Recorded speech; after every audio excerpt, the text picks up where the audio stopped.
Selamat pagi Bapak Ibu Sidang Jemaat Widi Satya dan saudara-saudara dimanapun kita berada pada saat ini.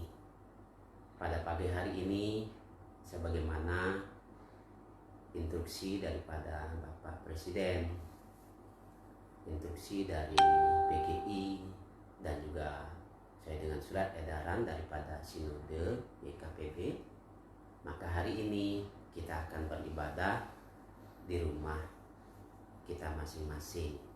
Tapi pada pagi hari ini saya akan membantu saudara-saudara untuk memahami kebenaran firman Tuhan. Salam, bagaimana kabar?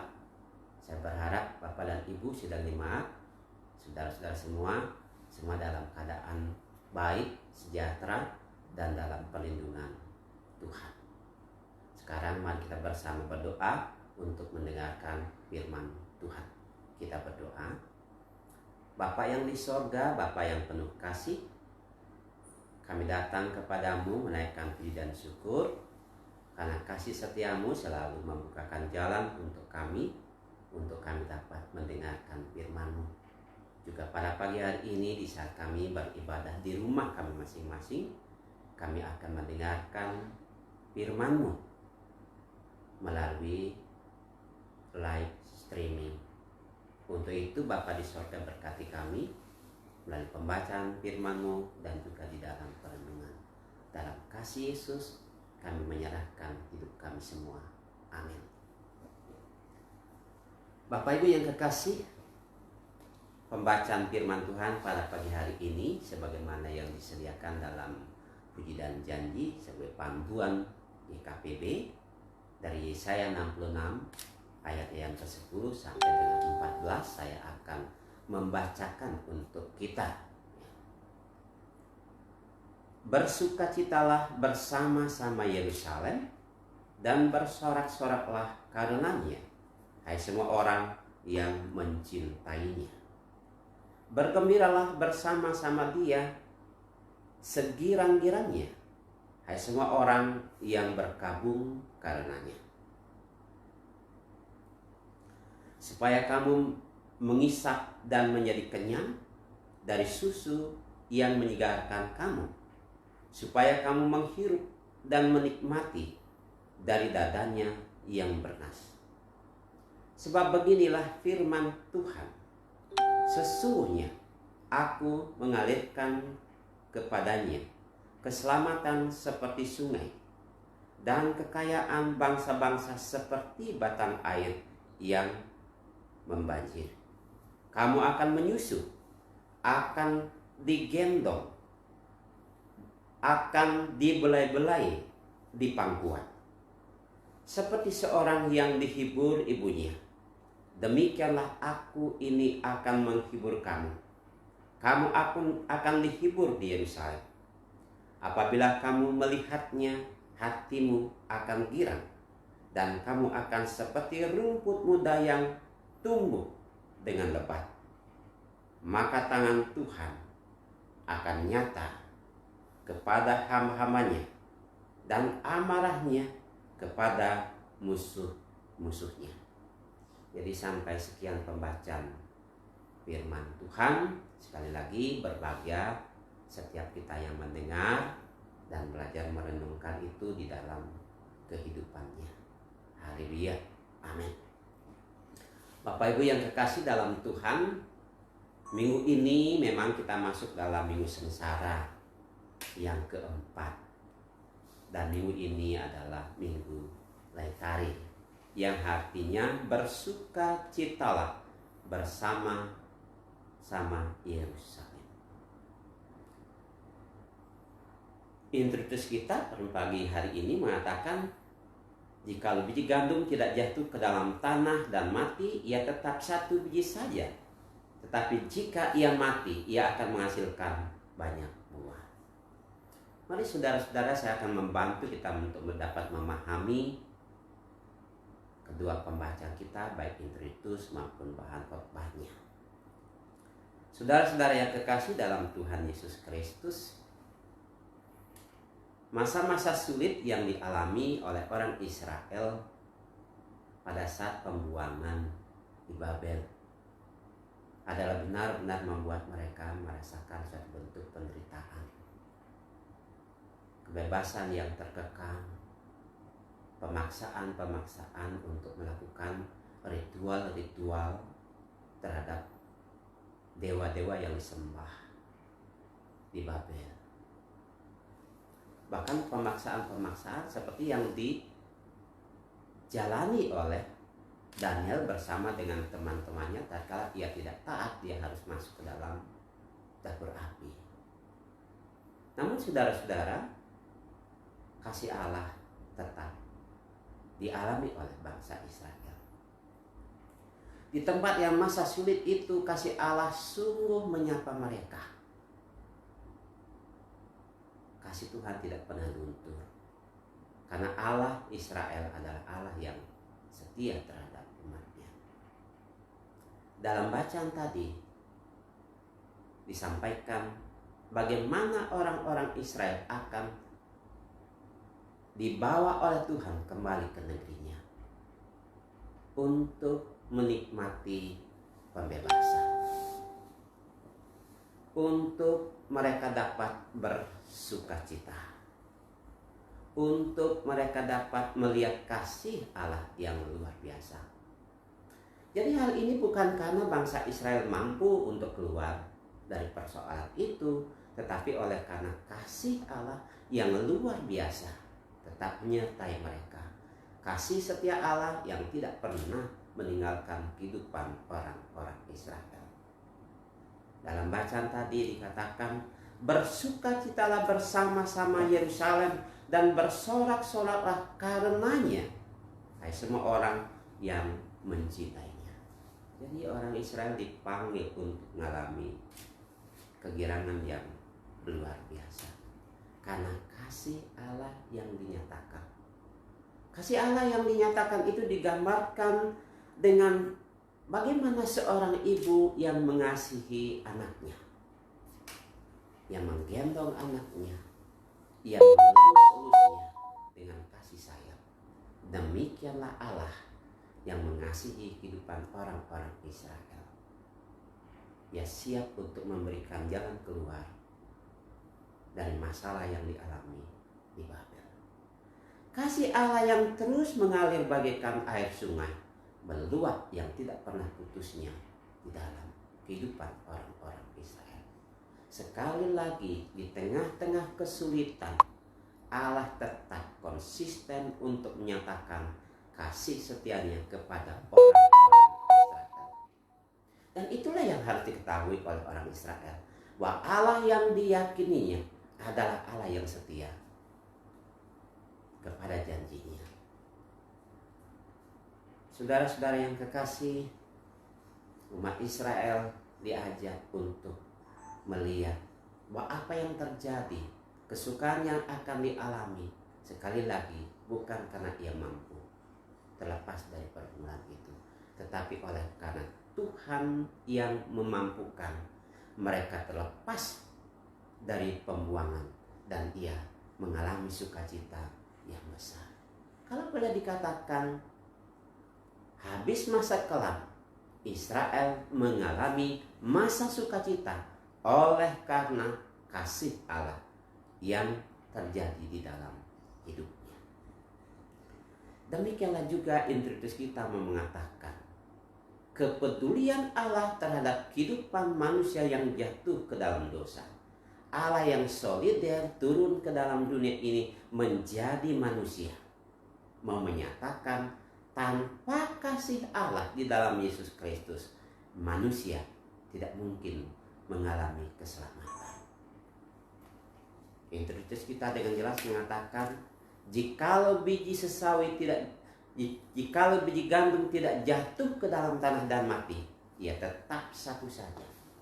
Tapi jikalau ia jatuh ke dalam tanah dan mati, ia akan menghasilkan banyak buah.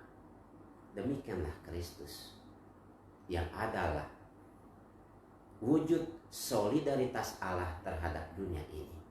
Ia turun ke dalam dunia, mengalami kematian, dan hasil dari kematian itu adalah penebusan atas dosa-dosa manusia, sehingga manusia boleh mengalami pembebasan dari dosa-dosa.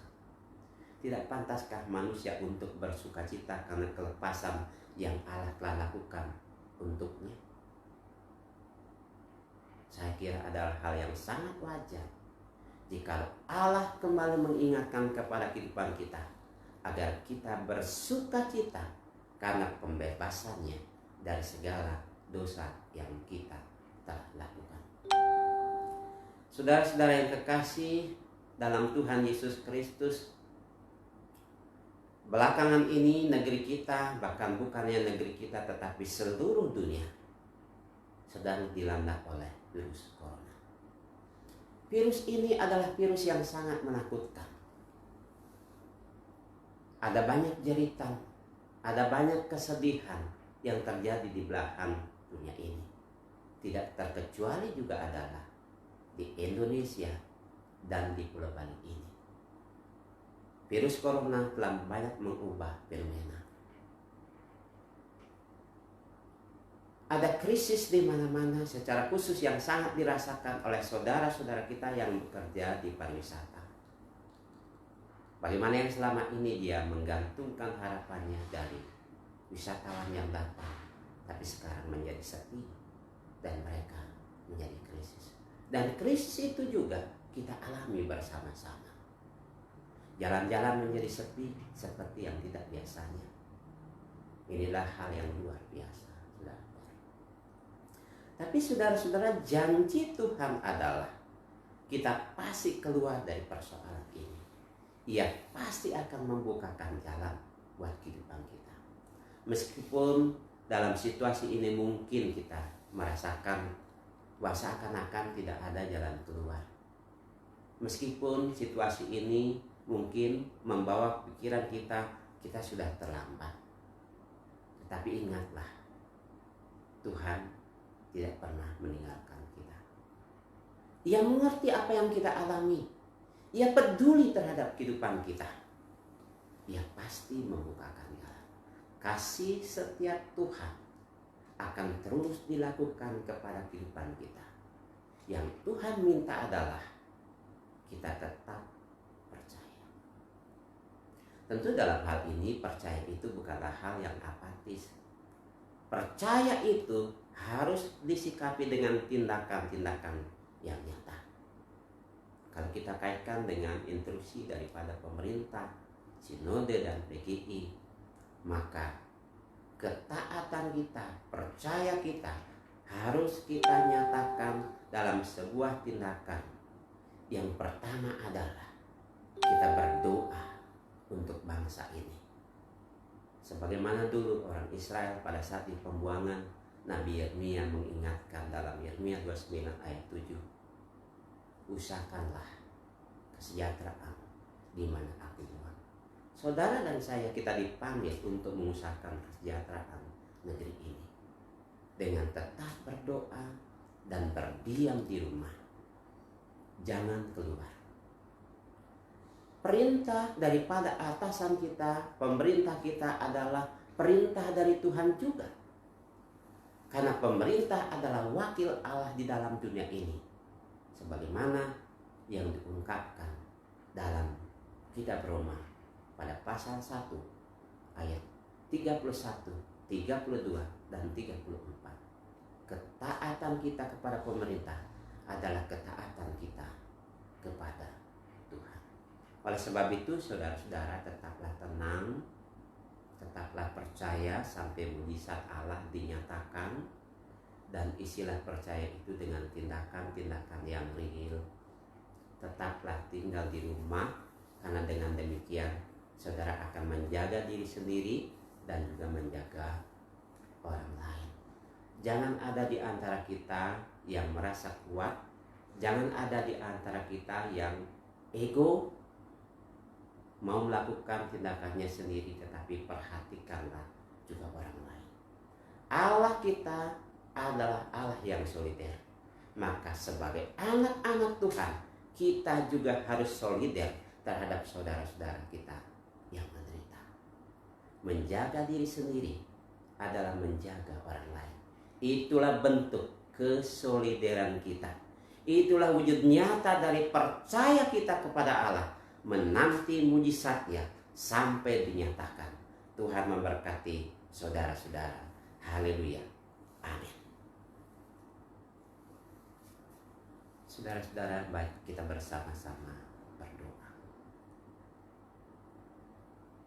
Bapa yang di sorga, kami bersyukur di tengah-tengah situasi yang mencekam. Kami mendengarkan firman-Mu. Firman-Mu pada hari ini sungguh menguatkan kami, menghiburkan kami. Karena sesungguhnya di masa-masa sulit ini yang kami alami selaku keluarga, selaku jemaat, selaku bangsa, selaku masyarakat dunia ini, kasih Allah Engkau selalu nyatakan. Engkau memelihara kehidupan kami. Meskipun terkadang memang kami merasa tidak ada jalan keluar dari persoalan ini, kami merasa terlambat, tetapi Engkau Allah adalah Allah yang tidak pernah berdusta. Engkau selalu menyatakan kasih setiamu. Engkau mewujudkan janjimu juga di saat-saat kami mengalami masa-masa sulit. Engkau akan memberi kebebasan sebagaimana janjimu juga yang Engkau nyatakan dan realisasikan untuk orang Israel. Engkau membebaskan mereka dari pembuangan. Sebagaimana solidaritasmu yang turun ke dalam dunia ini dalam pribadi Yesus, Engkau mengalahkan maut untuk kemenangan umat manusia dari dosa. Demikianlah kiranya kami akan diyakinkan terus, dikuatkan terus oleh firman-Mu bahwa Engkau mengerti dan peduli akan apa yang kami alami.